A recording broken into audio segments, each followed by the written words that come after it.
donner sa vie à Jésus, afin que Jésus transforme notre vie. Amen. On ne vient pas à l'église pour faire plaisir à quelqu'un. Voilà pourquoi j'ai dit, parfois à l'église, Jésus cherche la foi, comme celle de la femme cananéenne, comme celle du centenaire romain, comme celle des sachets. Regardez ceux qui ont marqué l'histoire. C'est ceux qui ne viennent pas parfois à l'église.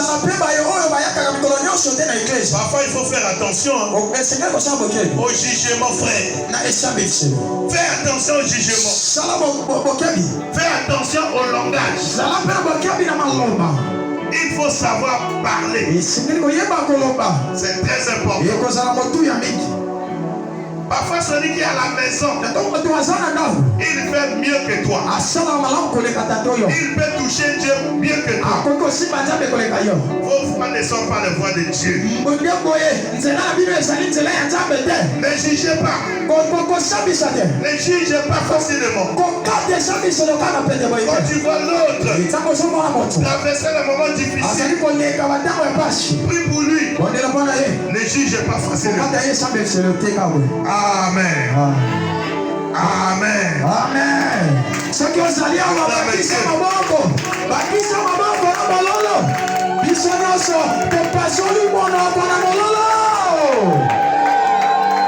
La Bible dit ceci. La parole de l'Éternel fut adressée à Élisée. En ces mots, lève-toi, va à Sarepta, qui appartient à Sidon, et demeure là. Voici, j'ai ordonné à une femme de te nourrir selon l'ordre de l'Éternel. Il se leva et alla à Sarepta. Comme il arrivait à l'entrée de la ville, voici il y avait là. Ça c'est important, hein, le voisin. Voici il y avait là. Donc à l'entrée de la ville, une femme veuve qui ramassait du bois, et il l'appela et dit, va me chercher, je te prie, un peu d'eau dans un vase. Ça c'est aussi important. Il y avait là, à l'entrée de la ville, une femme. Et l'homme de Dieu appelle cette femme pour la première fois. S'il te plaît, madame, mais chercher de l'eau. Cette femme partit chercher de l'eau et il donna. Et elle donna à l'homme de Dieu. Donc à Élie. Après avoir bu, il appelle encore de nouveau la femme. Viens encore, madame. Assez alléluia, frère Jordan. Tina inanda. C'est un cadeau de la main qui a la douche à ti. Mais ma casse est bien à Kutomboka. Yami bali ya tombo. Na hivi binoti. Lola katala. Yamuna damu na amami. Okoti takamba la mokote. Na utoto na de kai kwa na jwa servir. C'est bon. Papa bolingo peso sala bongo bino bogati ke makambo.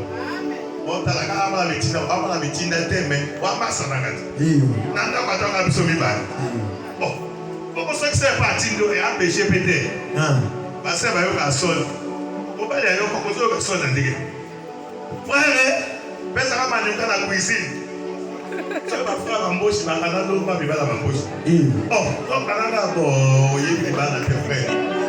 Oui, vite. Donc ça c'est le pesa kama ni kana cuisine, non? Ozo tiaka mabo. Oh, li bana ni. Yo, dinda ka se. Oyo ki no se. Dinda. Ah, ben ça mon.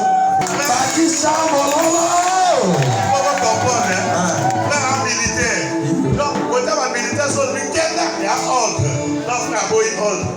bon, c'est bon de ma année. Mwana molimo, mwana réveil, ozobaki sambololo. Donc, quand tu as compris la cuisine, on a sur la oignon, la poivre, on a la ville et tout. Donc, on a dit ça, il va nous sauver dans la tête. Qu'est-ce qu'on sauve là?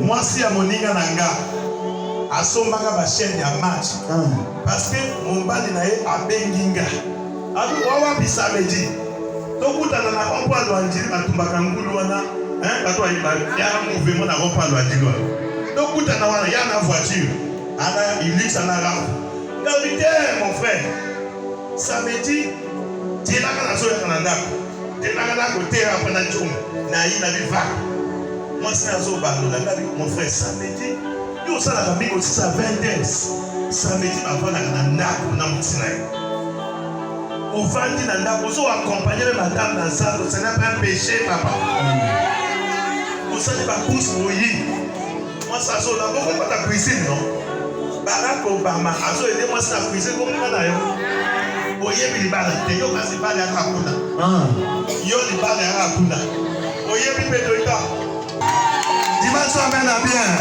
amen oye baka so mon frère samedi dimanche solo de sala va bien amen amen amen Élie appela cette femme 2 fois. Élie a commis un mois sur eux, Mbalami Bale. La première fois, il lui demande de l'eau. La femme a obéi. La deuxième fois, Élie demande quelque chose de difficile. Et pourtant, il y avait la crise là. Écoutez la réponse de cette femme. J'ai aimé sa réponse. C'était une femme de foi. Malgré la crise, écoutez ce qu'elle dit. Elle répondit à l'homme de Dieu, l'Éternel ton Dieu est vivant. Est-ce que vous entendez ça? Ça veut dire cette femme ne tremblait pas. Malgré la crise qui était décrétée, il était une loi établie.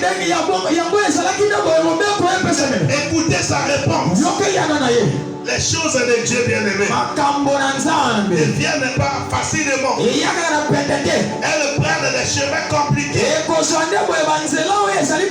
Pourquoi? Pour éprouver ta foi. Dieu n'a pas besoin de ton argent. Ce que Dieu veut, c'est simplement l'obéissance. C'est ce que Dieu cherchait pour sauver cette femme et son enfant de la crise, de la mort. Ce que Dieu cherche ce soir, c'est aussi ton obéissance et ta foi. Si tu as la foi, si tu as l'obéissance, on va te traiter de sorcier, on va te traiter de magicien.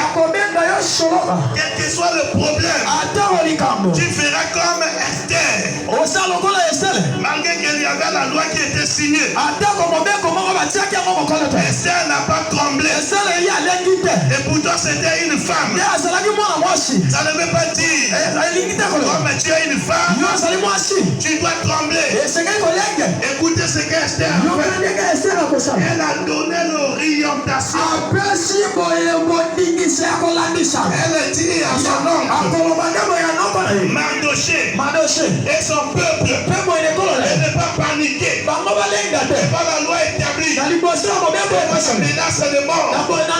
Elle dit à son oncle Mardoché, vous là-bas, rassemble-moi le peuple d'Israël dans la prière et dans le jeûne.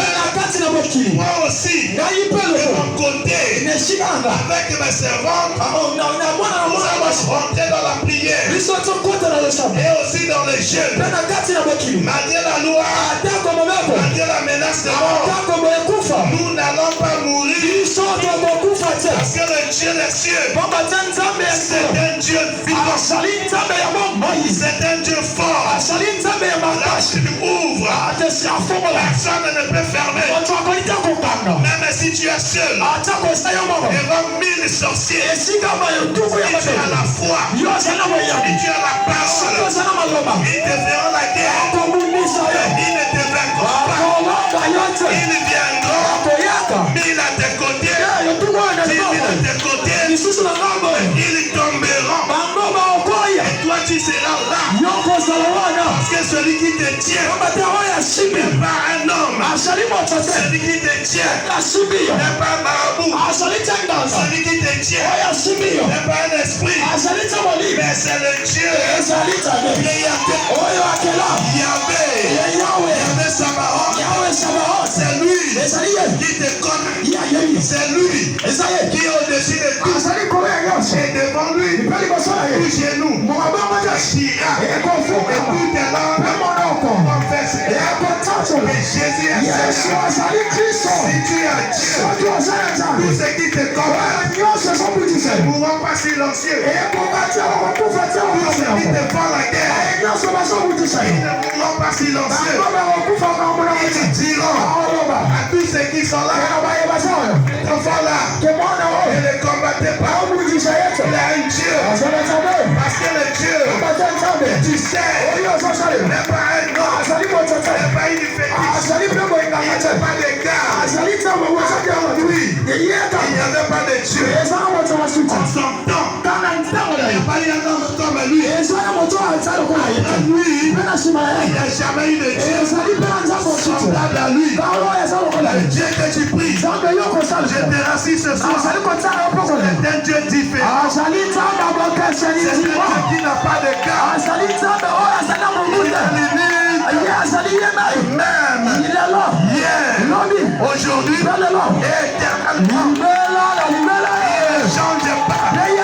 S'il a guéri hier, il guérit encore. Il va te guérir. Tu ne mourras pas. Quel que soit le nom de la maladie, quelle que soit la durée de la maladie, je te dis ce soir, tu ne mourras pas. La maladie qui est c'est pour préparer un témoignage. Tu seras guéri. Tu seras guéri.